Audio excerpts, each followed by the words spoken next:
Hi, I'm Dr. Deepa Shetty here, and I'm speaking from a clinic called Saukyam. The mission of Saukyam is well-being of all. On this, today we're going to speak on how do we accept our negative emotion. I've been speaking about that how when you resist your negative emotion, you tend to increase the power of that emotion and it persists for a longer period of time. Now, what does that mean? We all learn our coping mechanism of dealing with our emotions from our significant others or from the environment or whatever we could do at that point of time. And usually it is something which we learn from our environment. So let's understand today that the coping mechanism which you have learned, has it helped you to heal your emotion? Because what's important is not the resistance, it's not the suppression or ignoring or not able to deal with it. So just keep them under the carpet. These coping mechanisms may help you at that time point of time, but later on they do have an impact on your body because these emotions carry a lot of energy. Also, they don't leave you with a sense of peace and fulfillment within. And more than any of this, what really happens is tomorrow or in the future when a similar circumstances arises, you tend to have the same emotion again, and then you think, I had actually ignored it, and then in all this respect you end up draining your energy because you're trying very hard to resist this emotion. So let's understand what does acceptance of these emotion mean. What do you mean by accepting your negative emotion? Does that mean that you agree with what you are feeling? Like, I'm feeling angry and I am actually yelling at my child because of that. Is that what it means, that I'm agreeing to this kind of behavior of mine? No, because this kind of behavior is actually causing stress and you regret it later on. That's why we want to ignore that emotion. But you have to understand the choice of behavior is yours. The emotion that you feel come from a certain set of thought processes and your way of dealing with life, but the choice, the behavior is definitely in your hands. So we are not usually bothered by our emotion. I mean, we justify our emotion unless it's a very sad and depressing emotion and you really can't stay in it. Otherwise, we all justify our anger, we all justify our resentment, we all do that. We are not bothered about that. What we are bothered is of the behavior which comes after that. So, that is definitely your choice. But let's first understand from where such kind of emotion emerges, which doesn't leave us with a sense of well being. Emotional health is a very important part of your overall health.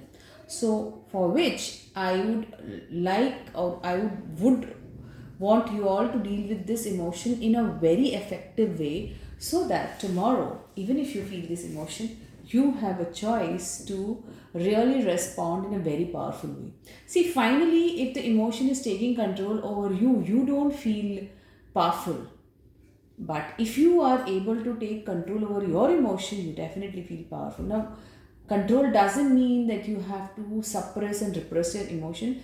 By control, here I mean I have a choice to accept my emotion at that point of time and take a different response from what I was reacting till now.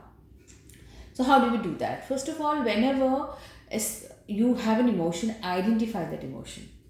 So, whether it is an anger, frustration, resentment, anxiety, or a sadness, first identify the dominant emotion that you're feeling at that point of time. Many times you feel angry because you're sad inside. So, you first identify the dominant part of the emotion and allow yourself a time to heal. So if it's a sadness, deep sadness coming from a very deep origin, you really require a time for healing. Sometimes you can do it yourself. Sometimes you require a support of a healer, support of somebody who can listen to you neutrally without judging you and actually not identifying with your emotions, but being there helping you to identify those emotions as an observer. So that requires an hand holding of a counselor. That's a different aspect. This I'm speaking about a very deep emotion like an abuse or a loss of somebody deeply you are connected to you. So these are a very deep emotion, but a normal day-to-day emotions of an anger when you hear your teenager speaking against you or lashing out at you, or when you are not able to have an agreement with your mother, or when you are not having a very effective communication with your partner. So at just a point of time you do have those emotions which impact you negatively. So first identify that emotion, the stronger emotion, then see how it's affecting your body. So when you are angry, you will see your heartbeat is racing very fast. Some people will have a headache, or when you are anxious, you will feel that you have the trembling of your extremities. So you see the impact of those emotions on your body. Get aware of it. Awareness is the first key and a tool to accept your emotion. See the effect of your emotion on your body. Then see how it is actually affecting your overall well-being, also your behavior. So if you're sad, you will tend to be staying alone. If you're angry, you tend to be screaming or yelling at other people. So identify your behavioral change during those emotions, because this is where we need to make or do a shift. That's where the whole power of you over the emotion will happen. So identify that behavior that's happening, then identify the thoughts behind that emotion. What are you thinking? Are you thinking that every time I have to deal with this and nobody listens to me, and I don't know why such things happen in my life? So see the internal dialogue that's happening, see the thought that's happening. People take advantage of me, there is nobody trustworthy out here. See those thoughts which are generating this emotion. Identify those thoughts and identify a single thought rather than indulging in your emotions which are very not so great or not feeling great. You need to identify the thought process behind it, then see the root cause from where it began. As a child, as a person who have been dealing with things since long, the root cause of that thought process, where is it coming from? What is the belief system behind that root cause? The belief can be as simple as that I can't trust anybody, people are not trustworthy, or a small belief like this kind of thing only happens to me, everyone else is happy. So whatever the belief system behind it, the root cause of that thought is important. Then accept your emotion as they are. This is what I am feeling at this point of time, and the person inside me need to be accepted, not rejected. That emotion needs to be accepted. The moment you accept, it dissolves, it loses its power, and it doesn't become stronger in its roots. The moment you try to rewind and try to accumulate all those events which made you feel like this, you're making it stronger. The moment you accept, it dissolves. You accept yourself the way you are. You accept that emotion which has served you a purpose at that point of time and serving you right now. So accept that emotion.